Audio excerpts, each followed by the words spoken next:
20 years ago, I wrote that book, Public Enemies, which most people will know probably as an okay Johnny Depp movie from about 15 years ago. And afterwards, I felt I'd gone back 100 years, almost 100 years, to tell the story of bank robbers and people who became famous with guns.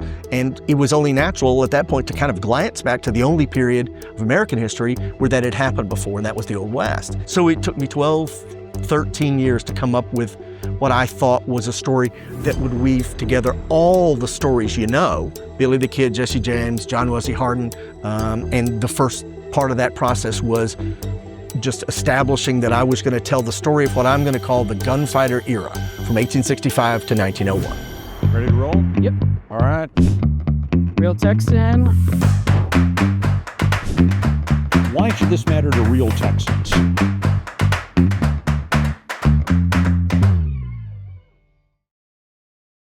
Welcome to this edition of Real Texans, where we talk to people from the Lone Star State doing really cool and interesting things.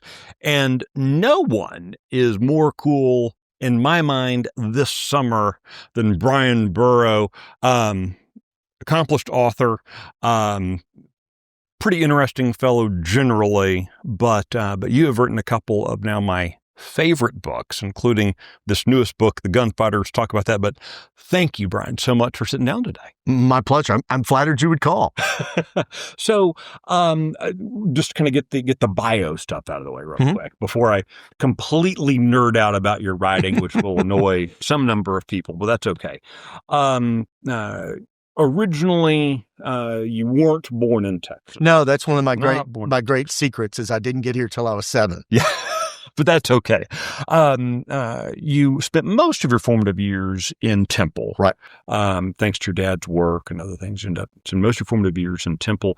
But then you made the choice to head off to the University of Missouri to pursue a degree in journalism. So first I have to ask, what's a nice kid from Temple doing going to study journalism in Missouri? It was weird. Well, at that time, the two best undergraduate journalism schools were Northwestern and University of Missouri. And we couldn't begin to afford Northwestern. So, University of Missouri, it was fine school. Most people say there's two reasons to go to University of Missouri. Either you can't afford, you're from Missouri and you can't afford anything better, or you're going for the journalism because it's the one school they've always had that's internationally known. Right. So what was the draw to journalism for you? Until 7th grade, I thought it was going to be baseball. And then I stopped growing and everybody else kept growing. And I couldn't hit a fastball anymore. So I turned around and I thought school newspaper was pretty cool. You get your name in the newspaper. You get to run around asking nosy questions. And later when you get the answer, you get to print the newspaper and tell everyone, look what I found out. There you go. And that was the only thing I ever wanted to do. That my horizon was the Dallas Morning News. I thought if I could get to the Dallas Morning News, that would be a great career. Yeah. Well, you didn't get to the Dallas Morning. I did not. Instead, you had a very successful career at the Wall Street Journal, then at Vanity Fair. Wall Street Journal actually brought you back to Texas. It did, which surprised me. I took the Wall Street Journal job because it was the best offer I got out of college. My dad, who was a banker, could not believe it. He knew I knew nothing about business at all. I had to ask the difference between a dividend and revenue and income. I had no idea. But the thing about the Wall Street Journal is they teach you how to do it right. And you either learn it pretty fast or you don't stick around. So I did. And you stuck around. I did. Started with them in Dallas, went to Houston, and ultimately, like a lot of people, got sucked into New York. Right. Okay, so from the Wall Street Journal, where you covered kind of the financial institutions, a moment ago you described to me, the takeover guy, you then moved to Vanity Fair, which, Wall Street Journal, everyone knows, kind of it's financial. They want to talk about sports. They want to talk about the finance of sports, that kind of thing. Vanity Fair is a very different kind of beast.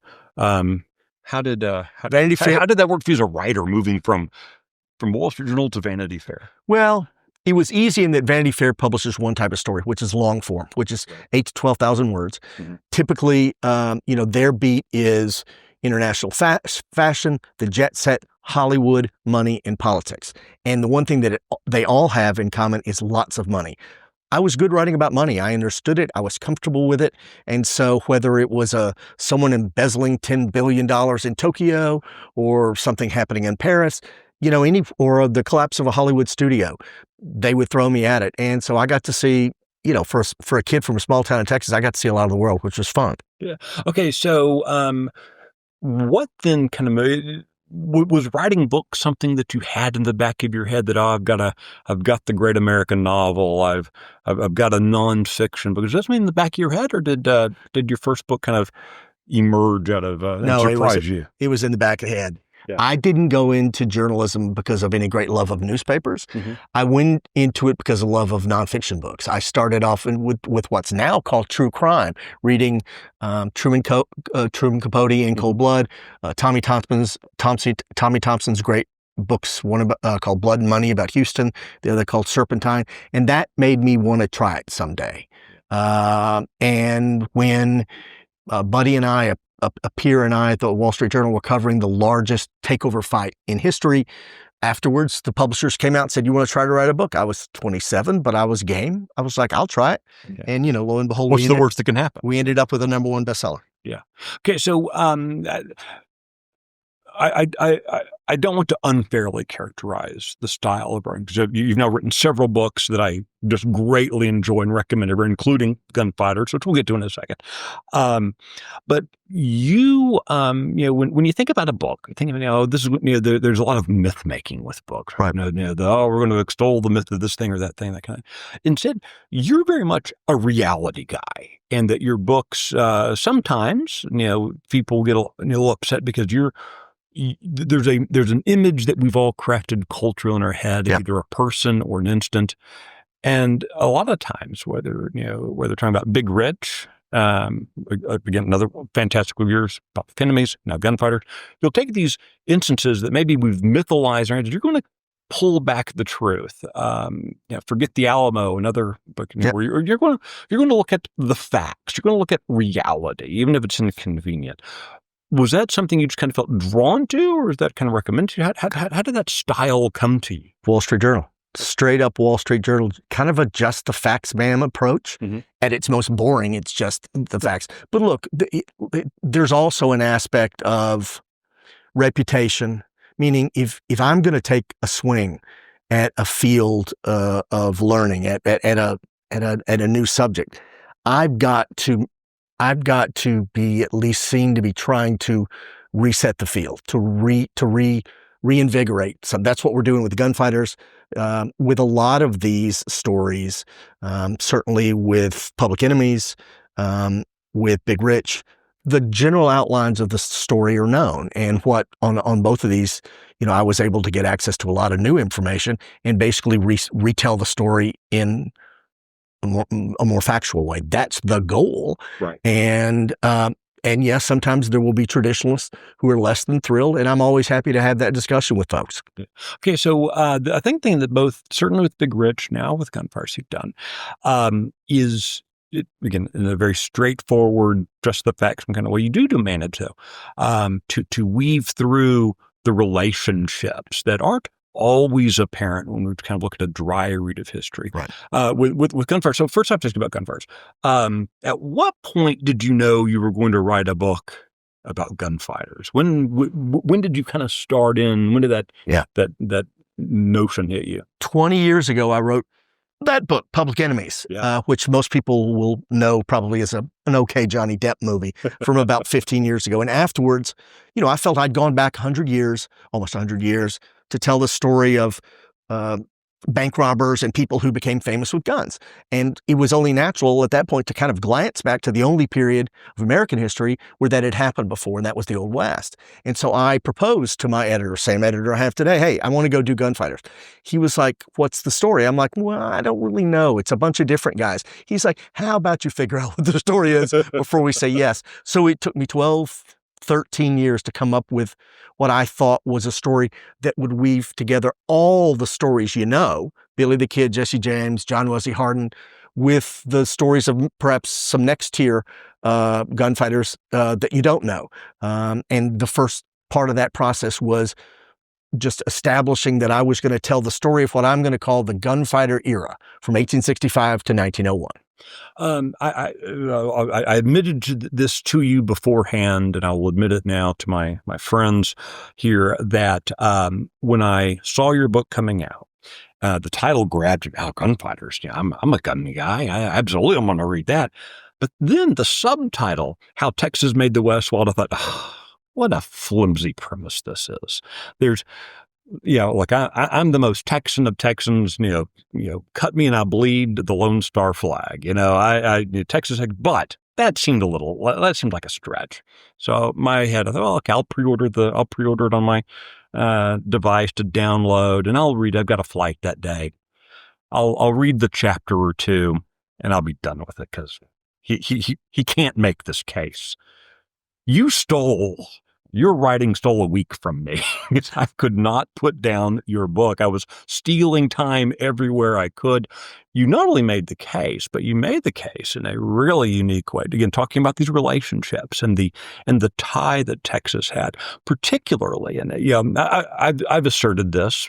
Maybe you won't agree with this, but I'll tell you the assertion I've made lightly over the years, that to understand where Texas is today, to understand Texas history, you have to understand what Texas was like coming out of the Civil War. Couldn't agree more. And your book kind of justified this position of kind of whether it's our state structure of the state government today, a lot of things as kind of reactions to state war, to the Civil War.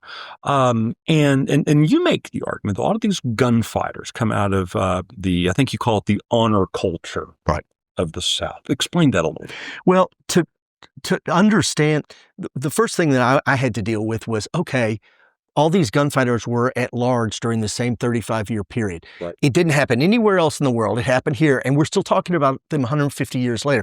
So first I had to persuade myself that it was worthwhile, that it was a thing. So then you naturally say, okay, so if we're looking at a period where for the first time a bunch of Americans became famous or infamous in some cases for shooting each other, where did that come from? Well, if you look at American history, there's only one place that Americans were shooting each other with handguns with any regularity before the Civil War, and that's in the old South, the antebellum South, where they were doing it with duels. Right. So I thought, oh, well, maybe there's something there. On the other hand, I don't see anybody pacing off at 10 paces in Dodge City with seconds. So that formality of the duel clearly didn't last into the Old West. But where I thought I had perhaps a defensible theory, and it sounds like I may have convinced you, is in the reasons that men in the early 19th century challenged each other to duels. And that is, in the South, as you know, people were generally judged by their honor. If your honor was challenged, if somebody dissed you or said something about your wife or kids, you were permitted, and in many cases, obligated to respond with violence, even deadly violence. And it's that type of behavior that I felt lasted out onto the Old West frontier. And obviously the fulcrum of that ended up being Texas, because it was Texans who had the ability to broadcast people, cattle, and behaviors across the old frontier. Not to play, a leather chair psychoanalyst or something, but, I think we have to acknowledge and understand that, Texas had been this republic with its own kind of myth already being created by the time you get to 1860. And now we're the population of Texas, a third of the population were slaves, were enslaved, according to the 1860 census. And so you had, so now here these guys go off to war. They're going to defend now that they've been a state of the Union, now are the state of the Confederacy. And kind of high and mighty, they'd been a republic. They chose to enter the United States. Maybe some problems there. And now they lose. Now they come back. There's very damaging to a lot of psyches, right? And so now you couple those damaged psyches with the honor culture, with very little in the way of then structure, societal structure. The further west you went, the less structure you had. And it really created this, thanks to your framework, for me, it makes a very natural explanation as to why Texas helped make the West wild. Well, Texas, from its birth, it was the one state that for decades had not one but two bloody frontiers: the Mexican frontier, but also the Comanche frontier, which cut the state in half on a diagonal into the 1870s. So we were the people who popularized the Colt revolver, who really pushed it out into the West. So it was there in the beginnings, the martial culture of Texas. But you're exactly right that what changed everything is the decade after the Civil War. You can read academic analyses that will argue that in terms of extrajudicial violence, civilian gun violence, those 10 years may lay claim to being the most violent 10 years in American history. And a large part of that, as you say, the first wave of that was kind of the revolt, the rebellion that proud Texans mounted against occupation by blue-coated soldiers in the 5 years after the Civil War. That was a tough chapter in Texas history for everyone involved. And you point to a number of the feuds, right? These family feuds. And when we think feuds today, we think of Hatfield McCoy, or if you didn't fall asleep in your senior year of high school, you read Romeo and Juliet, right? So that's kind of about as far as the feuds. But Texas was home to some very deadly feuds. Well, and those then kind of spilled out into other feuds in the Old West. The deadliest feuds in American history took place on the frontier, and most of those took place in Texas after the Civil War. When we talk about this violence in the decade after the Civil War, feuds were the principal feature. Probably by some counts, the second, third, and fourth deadliest feuds in American history took place in Texas in those years. And then the second wave, what really became critical in, I argue, in creating this gunfighter ethos, this gunfighter era, is the second wave of violence, which had nothing to do with the Civil War and everything to do with the industry that Texans created, the most important industry on the frontier, which was open range cattle ranching. It was that, which was the second range of feuds, mostly around Austin, where we're speaking today, in which cattlemen basically tried to dissuade people from stealing their stuff. Right. And, they were violent. Cattle business had always been violent for that reason. And Texas cattlemen were the best at it. And it was when those folks began taking their cattle to other markets, first in Kansas. Those Kansas cow towns were critical up the Chisholm Trail, but also, we forget, Texas cattlemen all but colonized New Mexico and Arizona during the 1870s and 80s. They totally changed those territories. And so you had this explosion of Texas cowboys and their guns, and in many cases, the violence that they'd been raised in, that just hit other states and territories like an F5 tornado. The rest, people in Kansas were not ready for Texas cowboys. Going back to my very unjustified dismissal of what your book was promising, flipping through the table of contents, talking about the okay crowd. Okay, what? I divide the United States into Texas and not Texas. And I knew absolutely that the OK Corral was definitely not Texas, right? A lot of ties into Texas there with the OK Corral. I was prepared to accept that Texas was important to this realm because there were a lot of gunfights and famous gunfighters in Texas. Right. What I never understood was the degree to which we spread elsewhere. That outlaw gang that Wyatt Earp fought in Tombstone, probably the largest gang of its kind on the frontier, was known in the U.S. as the Cowboys, often spelled with a hyphen.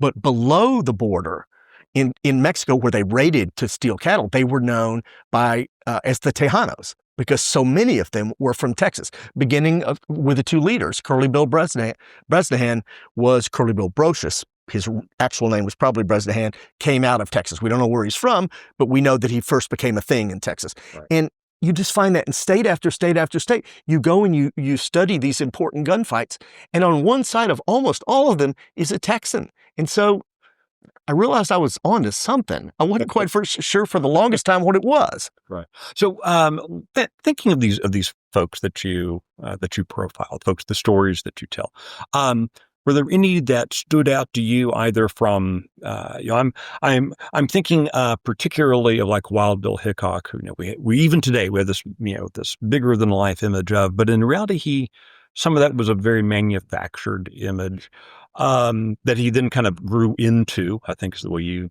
Right. describe it.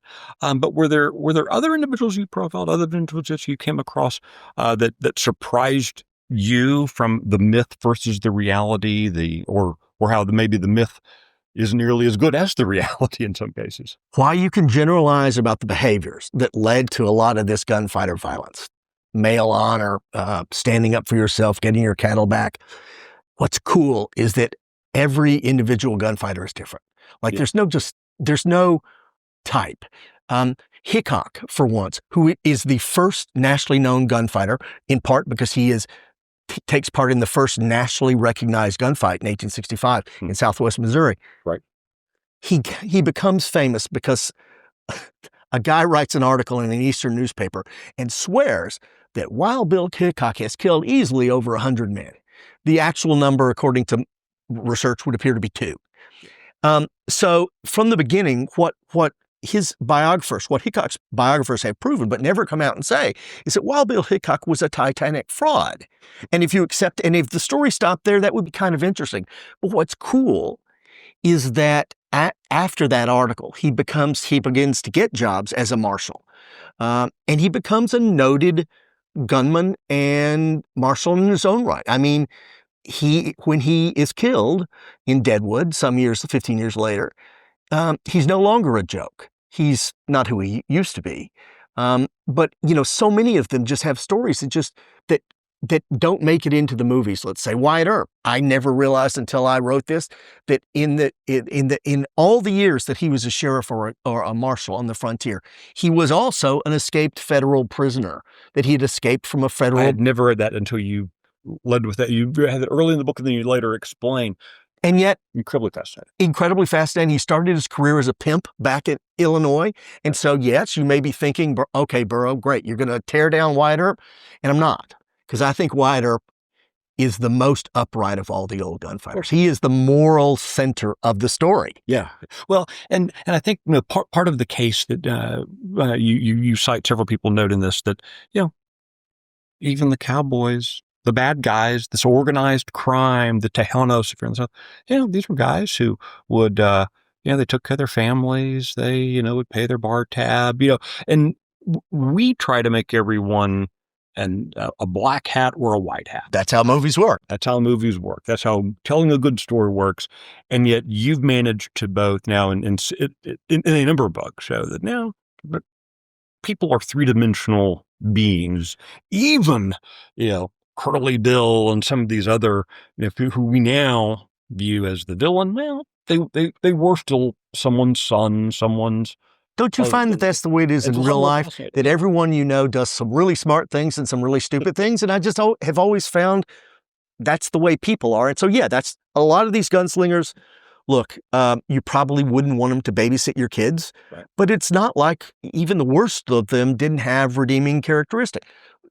Turn to no further than Texas's most famous gunfighter, John Wesley Hardin. Right. Hard man to like, given that he killed somewhere between 24 and 42 people before he was 21, right, and most of them before he was 18. He was, if you just looked at the numbers, he was pretty much a maniac, a homicidal maniac. Right. On the other hand, deeply loyal to his people, deeply loyal to his family, fought for what he believed was the righteous way in Texas, which was in those years after the Civil War. We had a lot of blue-coated soldiers that didn't agree with that. And, we can argue really that he was among the first gunfighters in the West, and they came out of Texas. So, I would argue the reason that's so important for us to understand is that as we are looking at people today, to recognize that, like you said, people are going to do good things, bad things, smart decisions, poor decisions, but recognizing that they are still people, and that it helps understanding history, which helps us understand today. Yeah. Okay, so I have to ask, what's next on the horizon? What topics are you looking to tackle after Gunfighters? This is the first one I ever know. I usually wait till the book comes out, because you want to see how it goes. And this one obviously has gone very well. I turned this one in The next day, my editor of 30 years came back and said, this may be the best thing you've ever given me. So I was happy about that. And then the next thing he said was, how would you feel about doing the next one on the golden age of pirates, Blackbeard and Captain Kidd and all that? My first reaction, because I've been reading pirate books since I was 11, since sixth grade at Cater Elementary School in Temple, was it's been done to death. There's nothing new to say. So I spent last summer trying to figure out what I was going to write. And for the longest time, I thought I was going to write a new narrative history of Texas. I was going to reinvent the Fehrenbach book, The Lone Star from 1968, which is the definitive book.